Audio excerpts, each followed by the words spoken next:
السلام عليكم ورحمة الله وبركاته. اللهم صل وسلم وبارك على سيدنا محمد وعلى آله وصحبه أجمعين. أهلا ومرحبا بكم إخواني في قناة الحلال الطيب للنصائح وأسعار الأغنام.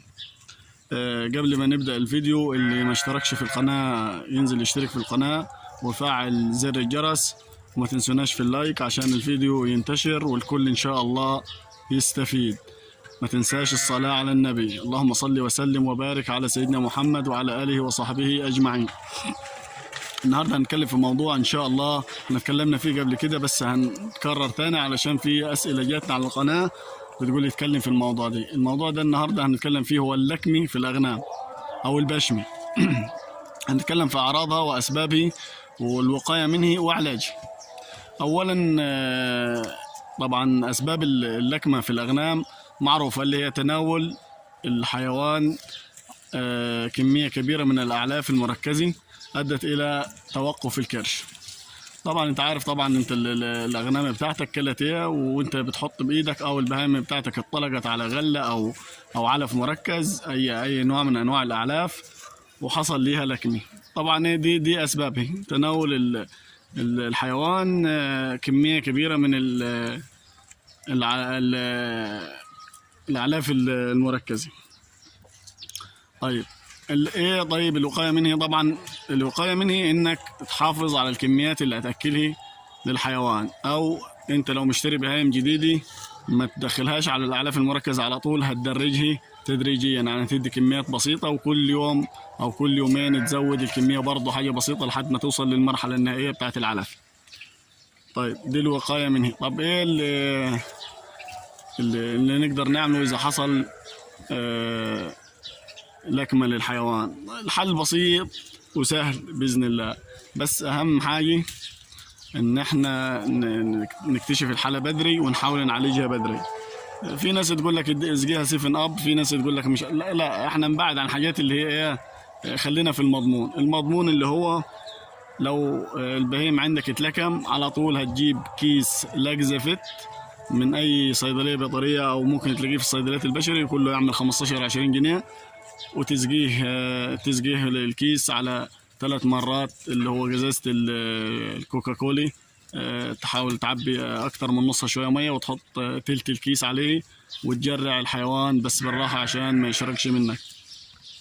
هتسقيه مره الصبح ومره بالليل ومره تاني يوم الصبح، وان شاء الله يحصل عنده اسهال ويبقى تمام. طبعا لما بتحصل اللكمة ليه الحيوان بيتعب؟ اول حاجة الكرش بتوقف عن العمل، بتحصل زيادة في الغازات دي طبعا بتزيد في الكرش، بيحصل فيه انتفاخ، فبتضغط على الحجاب الحاجز، فبيعمل ضيق في التنفس للحيوان، وبالتالي الحيوان ممكن يحصل له نفوق. ده إذا ما تعالجش بسرعة. طبعا في لكمة شديدة وفي لكمة خفيفة. اللكمة الخفيفة ان هي زاد العلف اللي انت حطيته للحيوان شوية بسيط يعني، فممكن يحصل له لكمة خفيفة تقعد معه يوم حتى لو من غير علاج خالص، يطيب وحده ويرجع ياكل تاني. طبعا قلنا الأعراض، هي البهيمة هينعزل عن باقي القطيع، هي يمنع الاشترار، هتبقى حركته بطيئة. طيب احنا ممكن نتفادى برضو الموضوع دي، بالذات الناس اللي مربيه خرفان للتسمين وبتعلفها كل يوم عشان ما يحصلش لكمه. طبعا انت دخلت البهايم ودرجتها في العلف، ممكن تجيب حاجه بسيطه. طبعا هتتفادى الموضوع ده ازاي؟ هتتفادى قلنا موضوع بسيط خالص، اللي هو بيكربونات الصوديوم او الخميره البيري او الخميره بتاعت العيش العاديه بتاعتنا دي البيضه. هات جردل المي، هتحط عليه حوالي 3-4 معالق كبار من بيكربونات الصوديوم، وتدوبهم في المي وتحطها عند البهايم اللي هي الخرفان، مثلا الناس اللي بتعلق للخرفان غله على طول وعلف مركزي، فتحطها عندهم هيشربوا مني.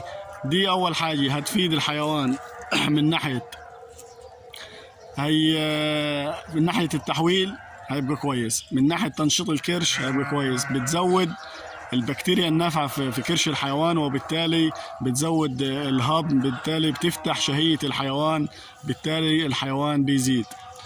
بيكربونات الصوديوم او الخميره البيضاء. هتعمل الموضوع ده حوالي 3 مرات في الاسبوع، 4 معالق او 5 معالق على جردل المي للحيوانات اللي هي عندك على حسب الكميه اللي عندك، وتحطها لهم قدام نقدمها ليهم للشرب. وهم طبعا هيشربوا هياكلوا ويرجعوا يشربوا. طبعا هي لا ليها ريحه ولا طعم في المي، والحيوان بيتقبلها عادي جدا وهتنفع معاك. حتى لو ما عندك يعني دي هتوقي هيحصل لك وقايه من اللكمه وتبقى كويسه للحيوان. طبعا زي ما قلنا لو حصلت اللكمه كيس لاكزافيت على 3 مرات، او لو ما توفرش عندك اللاكزافيت او انت في مكان بعيد ما عندكش اللاكزافيت، خلي الخميره البيره دي عندك او بيكربونات الصوديوم عندك موجود على طول. لو حصل برضو هتحط معلقتين كبار على قزازه كوكاكولي وتجرحهم للحيوان مره الصبح ومره بالليل، وان شاء الله هيبقى تمام. دي بالنسبه للكمه، وان شاء الله تكونوا استفدتوا. وما تنسوش الصلاه على النبي، والسلام عليكم ورحمه الله وبركاته.